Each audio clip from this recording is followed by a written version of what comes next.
Just let's talk now about David Lammy, the Deputy Prime Minister, of course, and he has been talking to a podcast, the News Agents, talking about how he thinks rejoining the customs union could be a good thing. 7 times he was asked if Brexit would be reversed. 7 times he didn't give a clear answer about whether it would or not. And this is a big fear that many people have, that Keir Starmer and his deputy, David Lammy, will betray what people voted for democratically nearly 10 years ago. Let's just take a look at what happened. Our future is inextricably linked to the European Union, and we part should, of the customs union. And we should be working deliberately over time to be closer. That's my view. Would you like to see us in a customs union or a single market? That journey of travel to me is self-evident. So the question, customs union? That is not currently Would you welcome our policy. That's not currently where we are. But should it be? But you can see countries like Turkey with a customs union seemingly benefiting and seeing growth in their economy. Well, I think that's pretty clear what he thinks versus what government policy actually is. If I was Keir Starmer, I'd have my head in my hands. Unless, of course, he agrees with him. Well, Mark Littlewood is the director of the Popcorns, Popular Conservatism. Mark, what do you make of this? Because so many people will worry about a Brexit betrayal. Yes, look, good morning, Peter. Morning. It's obvious that David Lammy's gone off the reservation yet again. He clearly, you can even see the sort of the wheels whirring behind his eyes as he's wondering how to answer these questions and to give his honest view, or whatever the Labour government's line is. He does say that the Labour government's line isn't presently to rejoin the customs union, but there is a lot of concern that the Labour government, in another betrayal, another breach of their manifesto commitment, because they were pretty clear we're not going to touch Brexit at the last election, is interested in moving in this direction. The customs union was really the key point that David Lammy got across there, but he was also talking generically about we need to move closer to the EU. We're inextricably linked. Well, that's vague language, but it's quite clear what the direction of travel is. And in my view, really, EU membership amounted to 2 things, the customs union and the single market. If you're thinking of rejoining either or both, you may as well consider that you are rejoining the EU.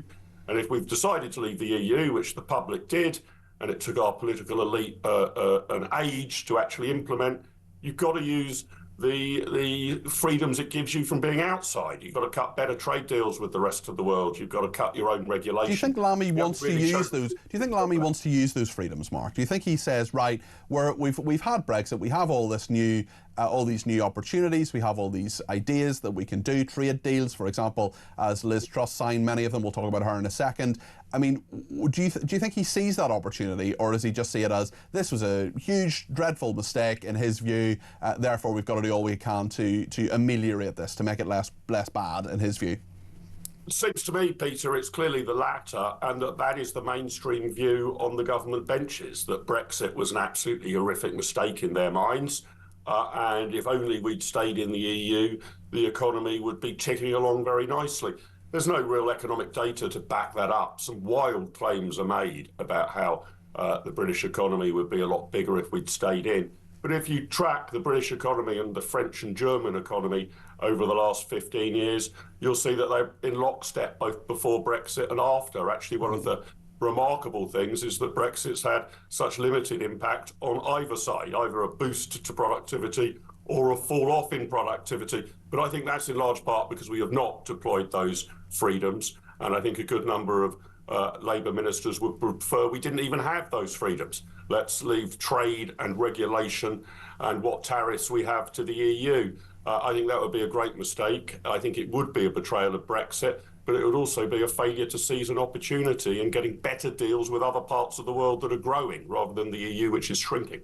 You're the director of Popular Conservatism. Let's talk about a Conservative who perhaps wasn't popular, was so unpopular that she stopped being Prime Minister. She says that she was deposed by the deep state. This is what Liz Truss has been saying as she launches a new YouTube show. In 2022, I was deposed from the office of Prime Minister of Great Britain. People had decided her time was up. I tried to save our country from the doom loop it is now in. We set out a vision for a low-tax, high-growth economy that would take advantage of the freedoms of Brexit. I was blamed for a market crisis that was not my fault. The deep state and their allies in the media and politics tried to destroy me because I challenged their decades-long failure. Now I'm back. I will expose the people who brought me down. I will take on the deep state. I will tell the truth about what is happening in our country and across the West.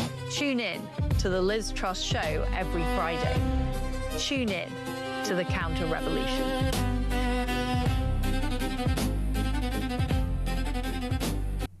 Will you be tuning into the counter-revolution, Mark?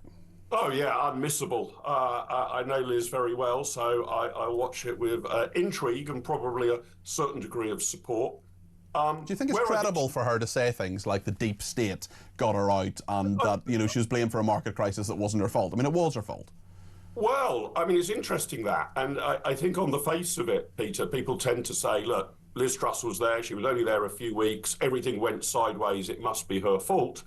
And I wouldn't doubt that she could have executed some of her policies more deftly. She didn't take the Conservative Parliamentary Party with her, or I think that would have been very difficult.